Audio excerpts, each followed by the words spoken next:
Peace out. Very good evening to all of you. Welcome to the My Notes coaching classes online. हम start करेंगे Fazan rule हमने कर लिया था, थोड़ा सा उसका रिकॉल करवा देती हूँ आपको। फजान रूल बता रहा था कोवलेंट कैरेक्टर जो depend of extension on polarization के ऊपर डिपेंड करता है और ये केटाइन और एनाइन का अट्रैक्शन बताता है हमारे पास, ठीक है। उसके आगे हमने पोलराइजिंग पावर पढ़ी थी, पोलराइजेशन क्या होती है इसके बारे में ये पढ़ा था। आज हमने देखनी उसकी एप्लीकेशन की। फजान रूल जो है उसमें एक आयनिक कैरेक्टर आता है, कोवलेंट कैरेक्टर, वो किसके ऊपर डिपेंड करता है, ठीक है। तो आज हम उसकी एप्लीकेशन पढ़ेंगे जो कि मोस्ट इम्पोर्टेंट है और क्वेश्चन आने के चांसेस इसमें हैं। तो देखो first application of Fajans rule is smaller the size of cation, higher the polarizability. अब देखो कीटाइन का साइज जितना ज्यादा स्मॉल होगा उसकी पोलराइजेबिलिटी उतनी ज्यादा होगी। और कैसे पता लगेगी पोलराइजेबिलिटी क्या होती है? देखो ये हमारे पास कीटाइन है और ये अनाइन है, इलेक्ट्रॉन क्लाउड स्ट्रक्चर बना रही हूँ, अनाइन पे नेगेटिव चार्ज आता है। तो इस कीटाइन के पास कितनी एबिलिटी कि वो अनाइन को अट्रैक्ट कर ले, that is called polarisability.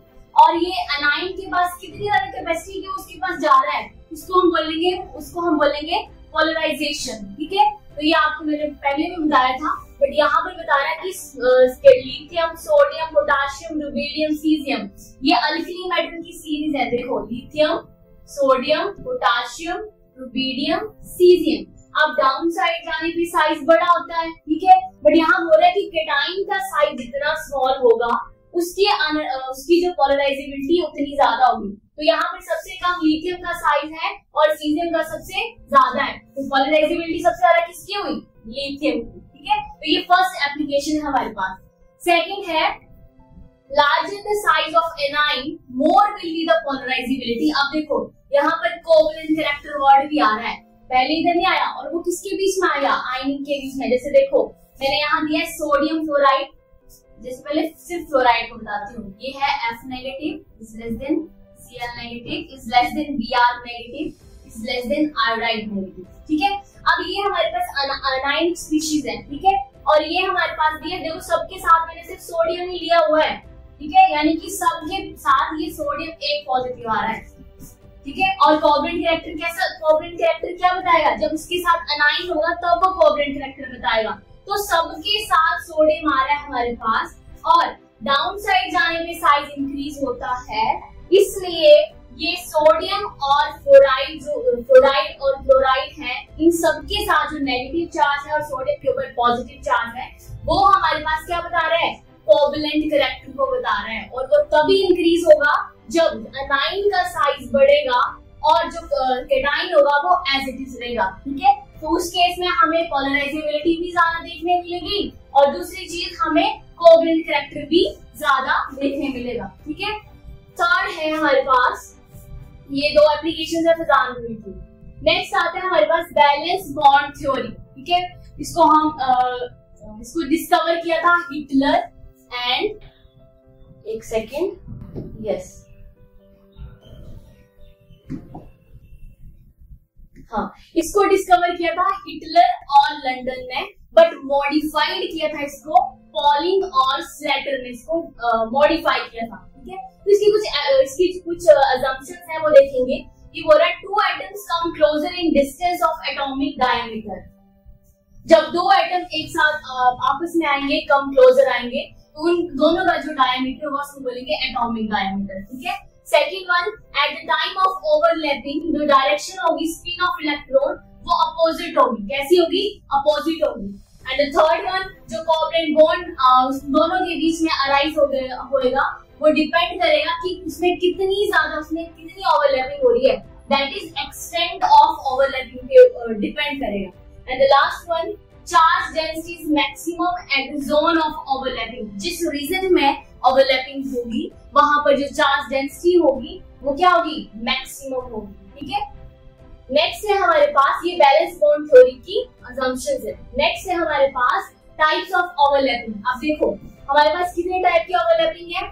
SS overlapping, SP overlapping and PP overlapping. SS overlapping कैसे होगी? देखो मैंने एग्जांपल लिया हाइड्रोजन, इसकी इलेक्ट्रॉनिक कॉन्फ़िगरेशन क्या आएगी?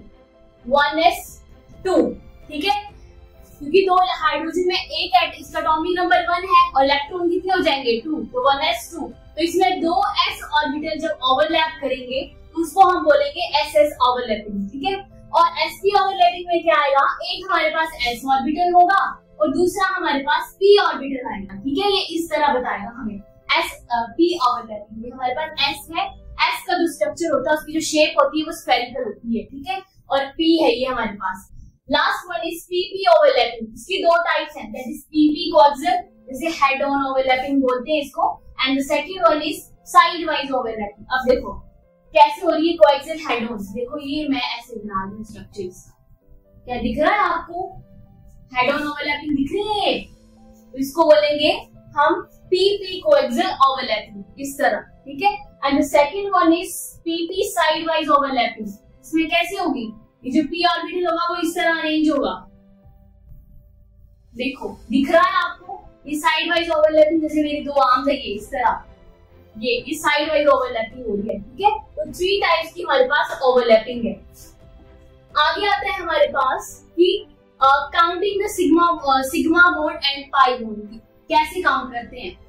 तो जब सिंगल बॉन्ड होगा तो उसमें सारे हमारे पास क्या होंगे, सिग्मा बॉन्ड, मतलब कार्बन के बीच में अगर सिंगल बॉन्ड होगा तो वो सिग्मा बॉन्ड को रिप्रेजेंट करेगा, और जब कार्बन के बीच में डबल बॉन्ड होगा तो एक उसमें सिग्मा बॉन्ड होगा और दूसरा उसमें पाई बॉन्ड होगा, ठीक है।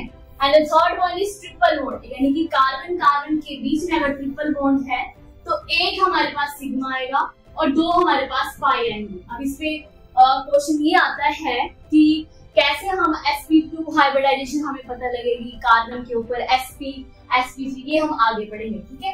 अब फॉर एग्जाम्पल एक क्वेश्चन दे देती हूँ आपको, इसमें आपने फाइंड करना है कि कितने सिग्मा बॉन्ड है, पाई बॉन्ड है, ठीक है। जैसे CH3 CH double bond CH2। अब इसमें आप मैं एक बार करके बता देती हूँ, जैसे देखो ओपन करके लिखनी है उसको, 1 2 3, इस कार्बन के साथ 3 हाइड्रोजन है तो देखो 1 2 3, है ना, और ये साथ में ये वाला बॉन्ड और इस कार्बन के साथ ये हाइड्रोजन लगा है, एंड ये डबल बॉन्ड और इस कार्बन के साथ ये हमारे पास 2 हाइड्रोजन। तो देखो सिग्मा बॉन्ड कितने हैं इसमें, सभी सिग्मा बॉन्ड, मैंने बोला है कि कार्बन के बीच में सिंगल बॉन्ड होगा तो वो सिग्मा बॉन्ड होंगे, जैसे 1 2 3 4 5 6 7 8, तो 8 यहाँ पर सिग्मा बॉन्ड आ रहे हैं हमारे पास, और कार्बन डबल बॉन्ड के बीच में जहाँ प्रेजेंट होगा तो एक सिर्फ एक पाई बॉन्ड होगा। तो देखो ये कार्बन के बीच में सिर्फ एक डबल बॉन्ड है, मुझे तो एक सिग्मा मैंने बता दिया आपको, और एक क्या आएगा 1, इसमें आंसर आएगा कि 8 sigma bond and 1 pi bond, ठीक है। तो आज के लिए काफी इतना ही, नेक्स्ट हम हाइब्रिडाइजेशन स्टार्ट करेंगे। और अगर आपको मेरा लेक्चर अच्छा लगा हो तो आप हमारे चैनल को लाइक शेयर एंड सब्सक्राइब कर सकते हैं। Thank you, have a nice day.